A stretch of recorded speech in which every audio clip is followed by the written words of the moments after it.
Bon dia, jo sóc la Maria Solà i sóc una artista que hibrida les arts visuals i les arts escèniques.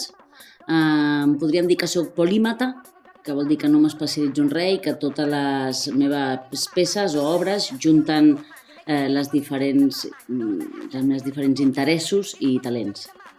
En la residència aquí a l'Estruc el que estic fent és estic desenvolupant una investigació que serà una trilogia sobre identitat i fotografies carnet.